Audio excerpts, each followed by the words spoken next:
Seorang mahasiswi di Kota Bandar Lampung diduga meninggal dunia setelah melakukan aborsi di kamar kosnya di Kecamatan Kedaton, Kota Bandar Lampung pada tanggal 19 Juni tahun 2025 dini hari.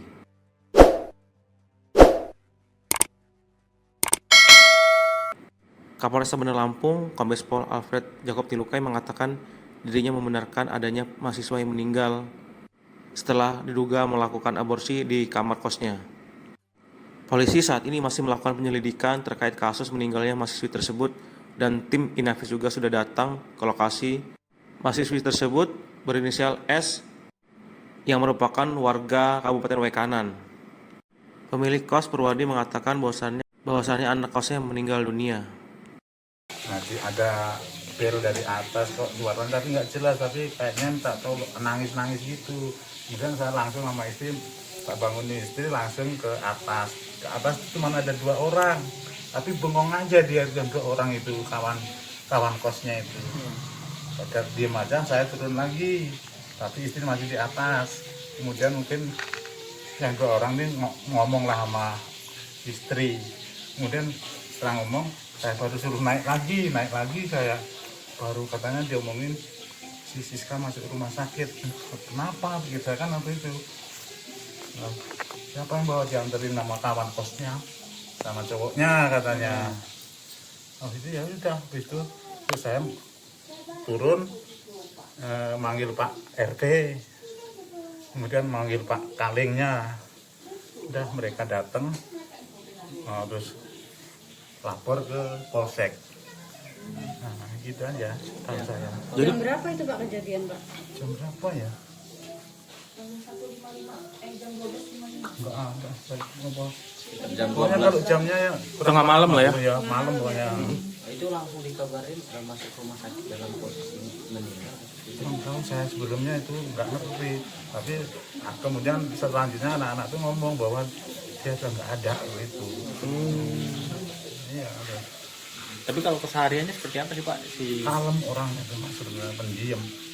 Dan 2 hari yang lalu saya duduk di sini, dia mungkin pulang dari kuliah apa naik ke situ. Biasa. Normal lah ya. Normal. Sempet tahu nggak Berapa Pak? lama Pak dia ngekos di sini Pak? Udah 3 tahun ini, udah semester 6 dia. Kalau itu kan info dari polisi hamilnya udah besar ya Pak. Suaminya tahu nggak sih Pak? Enggak tahu, enggak ngelihat. Kalau ada kawan-kawannya aja juga enggak tahu karena pakai apa jilbab gede itu. Kalau pakai telannya sering pakai lepis dia malah gitu.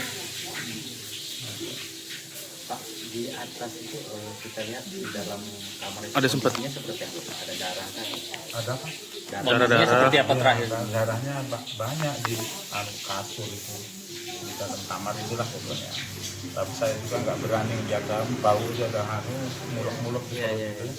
Saya nggak berani. Tapi kan intel-intel tuh yang sudah dilakukan ke sektor pada datang sini semua. Mereka yang masuk melihat itu juga nggak hanya berapa orang, dia kemudian manggil tim Inavis apa itu baru datang dia masuk Inavisnya. Kalau kosnya itu sendiri ya Pak? Sendiri, satu kamar sendiri.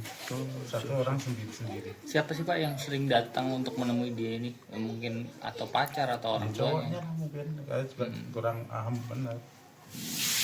Karena cowoknya ya kadang-kadang memang ini tapi sebentar. Saya kemarin aja ngambil makanan katanya, tapi saya enggak, karena saya enggak di rumah terus sih, pulang sore aja. Kuliahnya di mana? Inilah. Semester mana? Semester 6. Warga mana? Jurusannya? Warga mana? Ada dari Waikanan. Ini kalau orang tuanya sendiri Udah datang sini, Pak? tahu datang ke sini. Katanya malam itu juga langsung dihubungin sama kawan-kawannya itu, terus langsung jalan ke sini. Mungkin saat subuh nyampe ke sini, mungkin langsung ke Bayangkara. Cuman belum ada kesini Pak? Belum. Tadi pagi kawannya itu datang, katanya orang tuanya sudah ke Polsek. Datang ini. Pak siapa namanya Pak? Saya. Ah. Pak Purwadi. Siapa? Purwadi. Purwadi. Sebelum rumah sakit itu di klinik dulu atau di mana? Katanya awalnya dibawa ke Sase. Nah, Sase apa nggak sambut, kalau gimana suruh bawa ke rumah sakit terdekat, dibawa ke Bayangkara.